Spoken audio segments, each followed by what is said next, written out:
lot of Midwest towns are trying to step forward into the realm of technological advancement and efficiency. Districts bring in architects to build green schools and high-tech centers. Meanwhile, dozers are mauling the old brick-and-mortar school buildings our parents and grandparents attended, and the gaslit opera house that once brought entertainment to a small town crashes to the ground. Plastic and metal replace glass and stone. Old times are disappearing as man abandons nostalgia and pursues the future. Though much beauty and art are disappearing with the progression of years, some communities exert great effort to preserve their historical structures and the stories that once lived in them.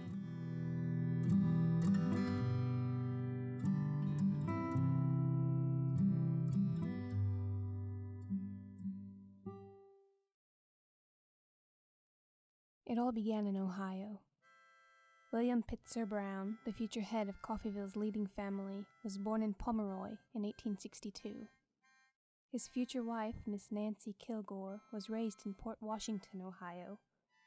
However, despite their close proximity so early in life, they didn't meet in Ohio, but in Independence, Kansas. Mr. Brown's family came out from Ohio probably late 1870s, and they farmed around Independence. They had quite a bit of land. And Mr. Brown, William Pitzer Brown was his name, he was one of kind of a big family.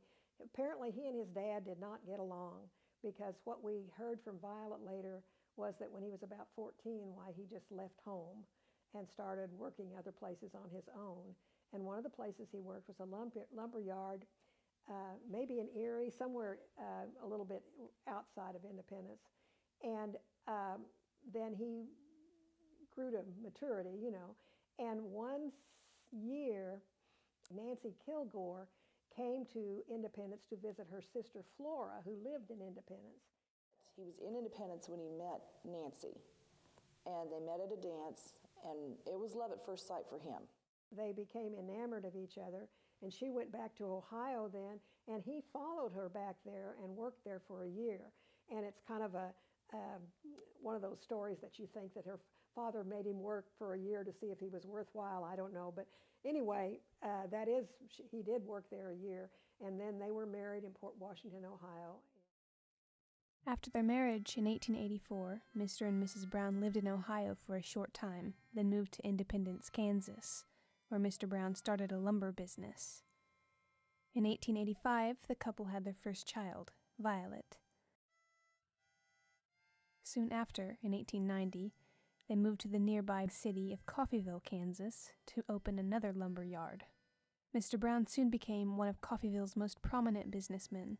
He made his real fortune, however, in 1891. Natural gas began being discovered in this area. And in fact, it was all throughout Claremore, Nowata, everywhere. Natural gas was kind of the in thing. And so Mr. Brown put together a business with two other men and maybe three partners, I can't remember. But anyway, there were several of them, and they were going to drill for gas. And so they drilled, and nothing happened, of course. Then they drilled, and nothing happened. And the others wanted their money back finally. And so he bought them out. And now, according to Violet, you know, it was practically the very next day that the gas came in, okay? And it was right there where their lumber yard was. It was right there in the middle of town. Anyway, that was really the basis of his wealth. As the family's financial success grew, however, it met with sorrow. Mr. and Mrs. Brown lost 3 children, all sons, between 1890 and 1898. 2 died in their infancy, and the third, Willie Kilgore Brown, died in 1898 at the age of 4 from pneumonia. Despite hard emotional times, Mr. Brown began to develop a plan for a new home. It would be a grand house, the grandest in the area. In 1898, he started planning the construction of a 4-story, 16-room, 20,000 square foot house sitting atop a hill overlooking Coffeyville. Within 8 years, life looked much brighter for the Browns. They had another son, Donald Kilgore Brown, in 1899, and a new mansion home by 1906. The total cost? You know, the cost of the house was $125,000, which was a lot of money back then. It doesn't seem like very, man, I'd love to be able to build something like this for $125,000 now. But he also, that was wholesale. I mean, he owned the lumber yards. So, you know, it probably would have been a lot more. The architect, it was a group out of Kansas City called Wilder and White. It was W-I-G-H-T. And Violet swore that Stanford White, who was a very famous architect, he had designed the original Madison Square Garden and the Washington Arch. You know, it's real ornate. He was the architect for that, that he was the architect. And that, I don't remember if he came here or if Mr. Brown went to New York or what it was. He is not listed. These two young, this other Wilder White actually were like apprentices for him at one time, I believe. By this time, Violet was 21, married, and living in Wichita with her husband. Donald, 6 years old when the family moved into their new home, was the only child to grow up in the mansion. The mansion had 4 stories. The basement housed the butler's quarters, a large laundry room, a walk-in ice box, a wine cellar, a tool room, and a flower arranging room. It also held a special hallway that was used as a bowling alley for Donald, who was often too ill and unable to leave the house. The main floor held a living room, Nancy's parlor, a music room, the library, a conservatory, dining room, billiard room, and a kitchen. The second floor held 5 bedrooms and 3 full baths. The third floor was a full-length ballroom. The family used the room for dances, yet it also served as Donald's schoolroom and gymnasium. Other interesting features of the home include a free floating staircase, an ingle nook in the living room, crystal doorknobs on the second floor, a hand-cranked elevator that opened on every floor, a water purifying system, a fire hose box on every floor, and a skylight in the solarium. Another notable feature of the home is the size of its furniture. Some pieces are decidedly smaller than others. This difference in size was to accommodate Mrs. Brown, who had a very petite frame. Mr. Brown had many items custom-made to fit his wife's stature. Similarly, he had certain elements of the mansion built especially to accommodate Nancy's size. Everything about the mansion was designed with love, down to the stair steps. When you go upstairs, they're wide for his feet, but very short for her little legs. The furniture is designed and was purchased all over the world for his comfort and her comfort. He was a very large man, and she was a very dainty, small woman. The mansion estate was sizable, consisting of nearly 500 acres and holding pasture land, crop fields, fruit groves, a vineyard, rose gardens, a chicken house, servants' quarters, a greenhouse, a root cellar, and various barns and outbuildings. Less than a mile south of the mansion stood another grand structure. It was Mr. Brown's famous Silurian Springs bathhouse, locally known as the Natatorium. Completed in 1906, the site drew visitors from all over the country, people seeking the healing powers of the springs. I mean, who would think that and it was a going enterprise. I mean, it had 12 doctors. It was a spa. It was a place for people to go and lose weight or just a vacation, relaxing place. It's known, it was the fountain of youth of the time. People came from all over the world to be healed. They had doctors, like 20 doctors, employed to take care of people. They had many bathrooms that had masseuses. It was definitely it was a point of attraction for all over the world. The Natatorium also served as a fitness center. It held both outdoor and indoor pools, as well as exercise rooms and outdoor recreation areas. I have friends here in town that said they remember going, the big pool was out there and you could ice skate. And there was like an amusement park and things. The bathhouse operated for nearly 50 years, but was demolished in 1955. Those early years in the mansion were bright as business boomed and order was established. The Browns' new home sealed the family's high status in the area. Amidst the structural grace and beauty of the mansion's columns, arches, its verandas, and sheer expanse, the home showcased furnishings from around the world. The home also showcased Tiffany-leaded glass panes in its doorways, its lamps, and its chandeliers. Unfortunately, little is left to tell us about the family members' personalities. Mr. Brown was known as a generous employer, as well as a patron to the community. He supplied local churches with free natural gas for heating, but that generosity was sensitive. And then one day, after he had built a natatorium, why a circus came to town, and Mr. Brown allowed all the circus people to come and swim in the natatorium. And a couple of the ministers in town, you know, circus people were supposed to be very disreputable, not, you know, not people you would associate with. And so a couple of the ministers preached a sermon about the fact that that was bad of Mr. Brown to allow those kind of people into their pool. So he turned off the gas to those churches. Pride was another trait shared by members of the Brown family, especially pride of presentation. Mrs. Brown was well known in the area for her hostess efforts. The story that we've always been told is that she had so many different place settings. And I don't think she had hundreds, but I think she probably had somewhere around, she had over 10 at least, you know, for formal dinners and things. That if you were lucky enough to be invited for dinner, she made a note of, you know, the guests that night for dinner, what was served and what place setting she used. And if you came back again, you didn't get served on the same pattern. It wasn't long until hard times hit the Brown family once again. Donald, who had always been sickly, died at age 11 from complications of diabetes. And really that pretty much, I think, did them in. I mean, they became quite reclusive after that. Mr. Brown shut up his office downtown and just opened his office here in what we call the billiard room. Donald's room was closed up, and nobody went in it after he passed away.